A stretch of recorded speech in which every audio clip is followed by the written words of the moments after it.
You love films. I love Sure. films. What are some of your favorite films and why? Some of my favorites. Yeah.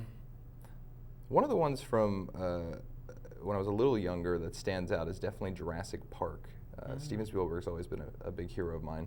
But Jurassic Park was one of those kind of moments in movie history. I know this was like kind of the beginning of all the CG graphic effects and stuff, and there was a lot of talk about that. I think more so than any other movie about the behind the scenes, about how things were getting made. So I got to see a lot of that at a younger age, whereas, you know, I'm from, as you know, suburbs of Philadelphia, where there aren't a lot of movies made, so Hollywood is what somebody else does. But now that we're seeing all this behind the scenes footage of, and it's so magical, you know, bringing dinosaurs back to life and all that kind of stuff. And there's just this one moment in the film when they're riding their Jeep along the long road and they haven't seen anything yet. And one of the scientists kind of starts standing up outside of the Jeep and he looks out and the other two are just kind of blabbering on. And he's just got this, you know, perfect Steven Spielberg moment, this look in his eyes, this wondered look in his eyes. And he takes the other scientist and he pulls her up and he turns her head.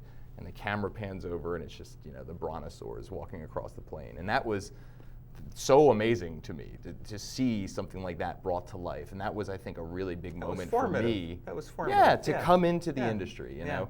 And then it was a little later, I guess I was late 90s. Started developing a taste for dark comedies. I did. And being John Malkovich with Spike Jonze and Charlie Kaufman, that was a big one for me too, because it was so inventive. It was so creative. You know, we're very used to seeing kind of you know, the typical Hollywood formulaic film, and here comes one that seems to be something that you've never seen before, and it's fun and it's exciting. And so I started getting on a kind of a track with those type of movies. You know, I really like that, and Adaptation and Punch Drunk Love and kind of the odder, quirkier comedies. There's a word you use for that. I have a word. I call it misplaced people movies, but you call it something off kilter. Off kilter. No, there's a word I don't know you my use. Words. Yeah.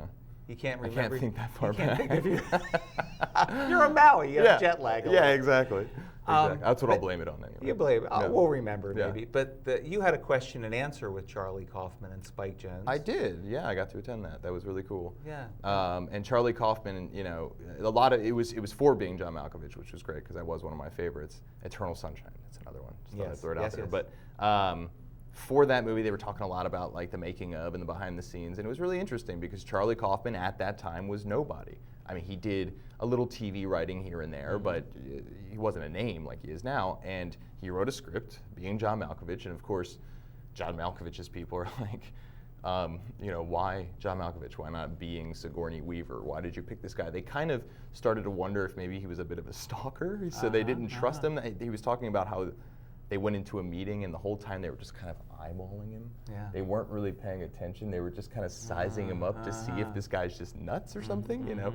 So it didn't really work. And then this, you know, young up and coming music video director, Spike Jonze, found the project somehow or another, and it got him really excited. And once, you know, the ball starts rolling, this is how it works. You know, the next thing you know, the John Malkovich's people are a little more receptive.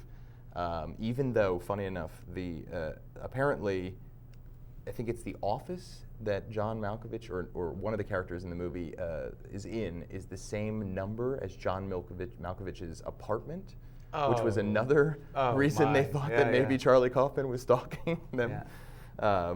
So it's always fun to hear how these things come up, because I mean, you know, like you were saying, everybody in LA is a waiter. Everyone has a script or two or three that they're either working on or is under their pillow or something, and they're all great. And there's a lot of really good stories out there and a lot of very talented people. So it's almost an accident most of the time when things actually get made. So many little dominoes have to fall the right way to get a film not only made, but then delivered and then distributed. I mean, that's a big thing too. A lot of students that I went to AFI with had films made and bought at big festivals for a good amount of money, and then they just sat on the shelf for a long time and may never see the light of day because they just don't have the distribution. So it takes a lot. Every time you see a movie in the theater, it's a little miracle. Yeah. Well, I tell you, just with this little Life on Maui show. I feel like when it gets done, Sure. it's a little miracle, Yeah. including this one today. Absolutely. Pretty amazing that it wasn't going to happen, then it did, and then it wasn't. So I'm glad we can be here. But it's Maui. If it doesn't happen, we'll just hang it on the beach, you know? On the beach. That's what we did. We pulled over on Baldwin, and it was like, okay, well, if it doesn't happen, we'll go back to the beach. Sure. So as you can tell, I could use a little sun. You could. Even living in LA, I'm pale as a ghost, at least in comparison. No, you are. To you. You are. Well, maybe by the end of your visit, Yes. Yes, I hope so. We'll brown you up a little bit. Right. Another one of your. I'm just. First of all, thrilled that you love movies as much as I do. Yeah. I used to own the video stores, and maybe that had something to do with it. It very well could have. I you think used to run around in the stores. Sure, I think I watched Dumbo and Born Free 500 times growing up. That's right. Dumbo was one of your favorites. That's right. Dumbo. Yeah. Dumbo. From Dumbo to Being John Malkovich, there is no straight line there. No, there isn't. No. And another favorite of mine is Being There. Great movie. One of Great yours. ending.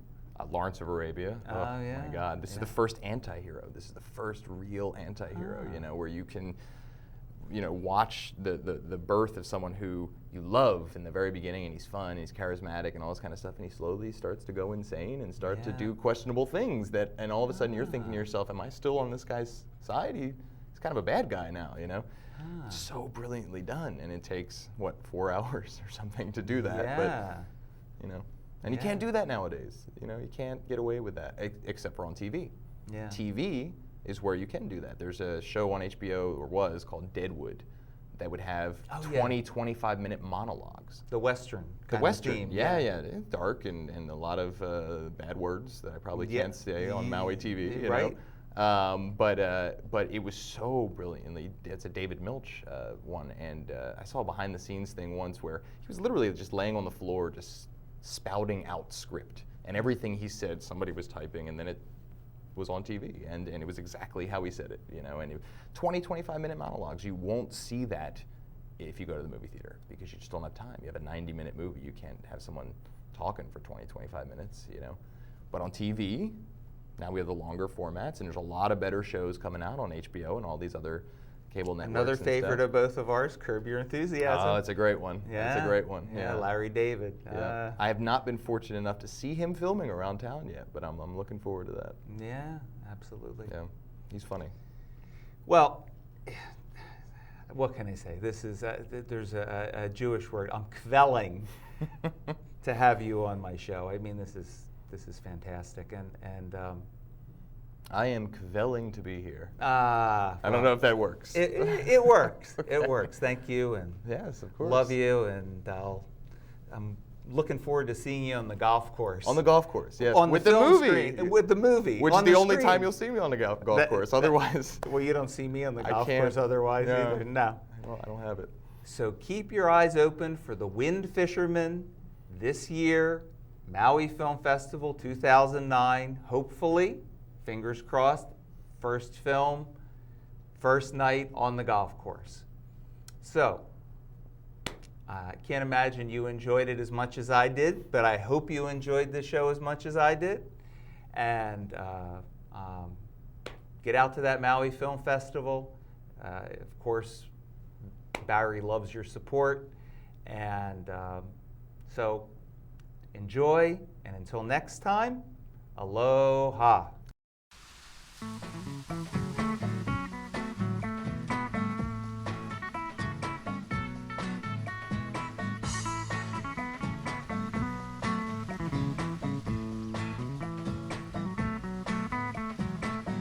Call me crazy, but